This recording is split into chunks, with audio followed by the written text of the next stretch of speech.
What's up, guys? Welcome back, man. Jackpot DFS. Hope you guys had a nice day yesterday on the slate. Got a little tricky. Waller went the hell off. Didn't see that coming. But that's just kind of the way it kind of goes with the Raiders sometimes. I mean, they were in a great matchup. Didn't advise not playing Waller. I just didn't expect him to go the hell off like he did yesterday. We got a two-gamer today. With the Steelers against the Washington, and the Bills against the 49ers. I think game time starts at 5, and then the other game, you'll still be able to play. You can play the two-game slate, Millie Maker, or you can play the single-game slate like normal for the Monday night. Obviously, I'm going to do the two-game slate for you guys. I know it's short notice. Give about 6 hours or so before the tip-off. But want to get you guys something out there for today. I'll be following up some videos this week with the first look, obviously, sleeper picks, etc. This week to kind of get them out there and make sure you guys have some great advice this week. Plus, we've got NBA coming soon. I will be doing videos for NBA. That should be fun and exciting. Something more every day than your typical NFL weekly thing. But moving on, guys, we got two games tonight. As always, guys, if you haven't subscribed and you're new to the channel, do so.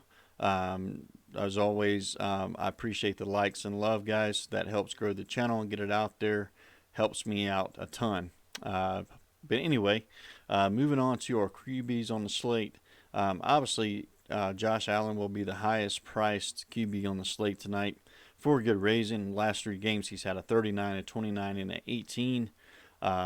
Going up against San Francisco, a little bit tougher of a defense, but we all know Josh Allen's mobile on his feet. Can throw the ball. He has a rocket for an arm. Don't expect him to be slowed down too much in this game. Expect him to be competitive and be one of the better choices at QB tonight. Next QB on the list that I like the most is Ben Roethlisberger. I know he's questionable. Don't expect him not to play. I expect he'll play tonight, and he is in a great matchup tonight against Washington. Washington's okay on defense. I just don't see them be a slow down the passing game too much from all the weapons that the Steelers have, and should be a nice game for the Steelers to keep that undefeated streak alive. I'm probably going to fade Alex Smith myself today. Don't see a lot of ways for Alex Smith to get there. The Steelers are just really, really tough on defense. And this could be the game where you see Alex Smith take a sack or go out of the game too. I mean, who knows? Steelers are just rough on defense. Do not like that matchup. My last QB I'm interested in tonight is going to be Nick Mullins. We all know Buffalo has struggled significantly this season on defense. Could be a nice game for Nick Mullins as a cheap option tonight. However, I do prefer to play Roethlisberger or Allen tonight. Just my personal picks, but you could consider Nick Mullins as an option tonight if you want to go that risky rate. Moving on to running backs. Obviously, we jumped over to another page here. Let's try that again and go to running backs. Here we go.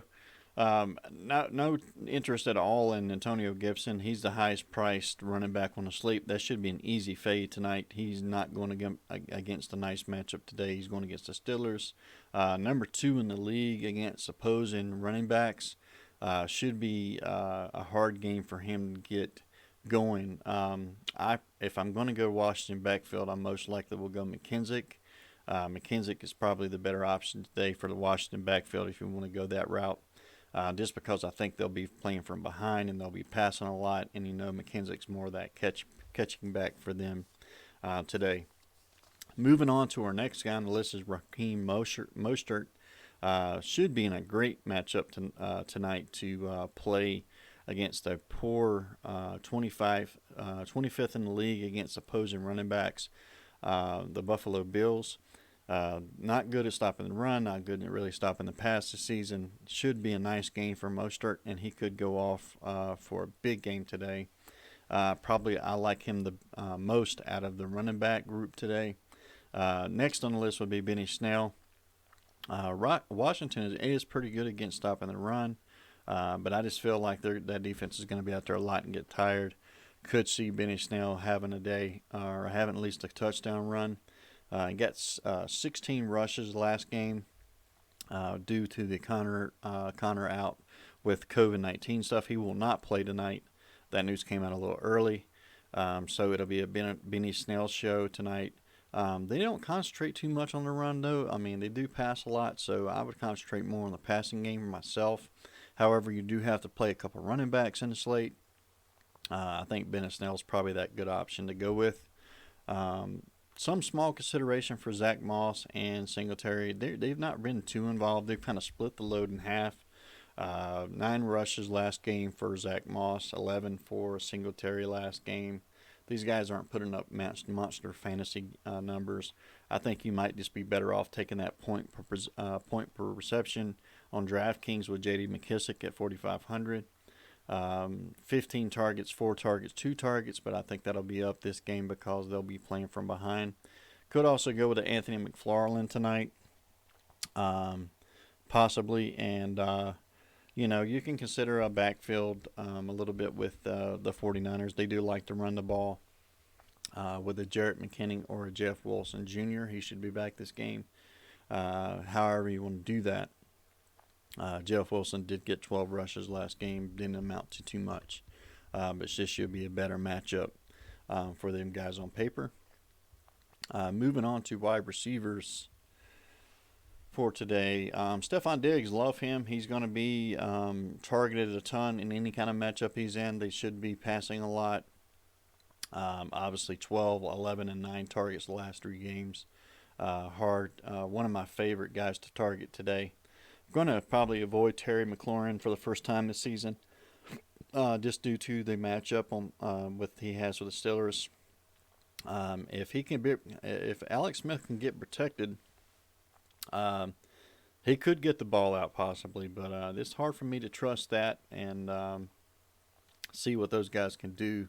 I just think they'll be playing from behind, and I think he's not going to have a ton of time in the pocket to get that ball out of there. So probably a suppressed volume share for Terry McLaurin. I think Alex Smith will be probably just vying for his life back there today, and probably going to.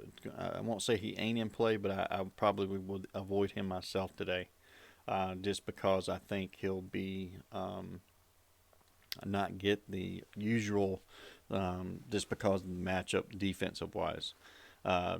Guys to like though on the side of the Steelers, love Deontay Johnson today. Juju and Claypool, either one of those guys could be kind of in the same matchup we were again last week with them. Deontay Johnson kind of leads that target share, and then Juju's kind of came on the last couple games. And also you got to worry about Claypool. All these guys are getting really great targets every game. I mean, I'd probably stack a couple of these guys today. Either Johnson and Claypool or Juju and Claypool or Johnson and Juju, however you want to do that. I think those are great ways to go today to play in cash and GPP. Moving on to 49ers receivers, Devo Samuel could be a nice spot today against a bad Bills defense. 13 targets last game, had a 27. Also, Brandon Urich, if that's how you pronounce his name, is probably not right. That's okay. Could be a nice value save there at 5,100 today. Also, some other guys that kind of target today on the Bills side is Gabriel Davis, Cole Beasley. Should be a nice way to go today, possibly. And then a couple other guys to mention down here in the GP savings. Kendrick Bourne at 3,500 had 5 targets last game, had a 6, and James Washington, could be a nice saving pair. He does get work out there. Plays 42% of the snaps, had 3 targets last game, even was thrown in the end zone a couple of times last week. Could be a nice value at 3,300 today. That's pretty much all I like. I mean, could take a cheap stab at Raymond McLeod, but I think if you're going to pay 3,000, you could just go ahead and pay 32, 33 for James Washington. Is going to get more looks. Kendrick Bourne, guys like that are going to get more opportunities. I just pay up at least to get to those guys. Moving on to tight ends, I like for today. Eric Ebron leads the total there. He's getting targeted a ton. Got 11 targets last game. 79% of the snaps he's on the field. Should be a nice pivotal game. Washington's 20th against opposing tight ends on defense. Should be a nice day for him as far as on paper. Also, a guy to like today would be Jordan Reed. 26th against opposing tight ends is Buffalo's defense. Jordan Reed could have a nice day today. Had 6 targets last game as well at a $3,200 price. Logan Thomas, like I said, I think the Steelers will eat them up today. But number 1 in the league against opposing tight ends. Don't like Logan Thomas today. Guys you could take a stab with, Tyler Kroft maybe. Maybe Dawson Knox. Not a lot to like at cheap tight ends. Possibly Vance McDonald could be a $2,500 savings there. He's on the field 48% of snaps. He's just not getting a ton of targets, which is kind of surprising. But don't like too much at the tight end department today. I think you just kind of stick with Ebron, Reed. Can take a stab if you want with Knox or Kroft or something. But maybe even a Ross Dwelly, 2,500 maybe if you really want to get sneaky. But I think the upside is going to be Reed and Ebron today, pretty much at tight end. Moving on to defense. I mean, for me, it's just one defense today. It's the Steelers. Possibly, maybe you could go the route of, if you wanted to save and pay down. Maybe my next option would be the 49ers. And that's pretty much it. For me, I think they're all in play. Anything can always happen, especially in 2-game slates, but I think you're going to be better off going with the Steelers if you want to pay up, and then if you want to pay down, you could go with the 49ers.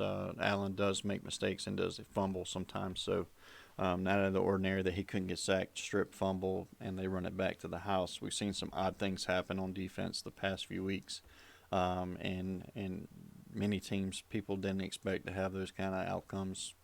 Their defense scores a ton of points, so you never can really consider them out of the question. Anything can happen. Something odd happens, and boom, here you are. As always, guys, you guys can find and use this tool yourselves. Draft Dashboard is a great tool to use. You can try it for 30 days. I will put that in the description of the video. Remember, guys, you get place by position. You get the forecast of the games, the over/under totals, top players of the week, cheat sheets, articles, sleeper studs, player trends, lineup optimizer that allows you to pick your own individual players and optimize them and build up to 150 lineups that you can export to Draftkings or FanDuel. NFL, NBA, MLB, and NHL could be a great tool to use, especially we're getting ready to get heavy into the NBA season. That will be a daily thing, so you'll need something to optimize your lines for you that can be inexpensive. One of the greatest tools and the cheapest tools in the industry. I advise guys to use Draft Dashboard for 30 days. You can find that in the description of the video.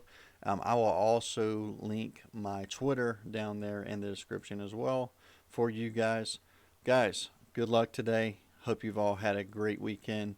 We'll see you soon for First Look. Have a good night.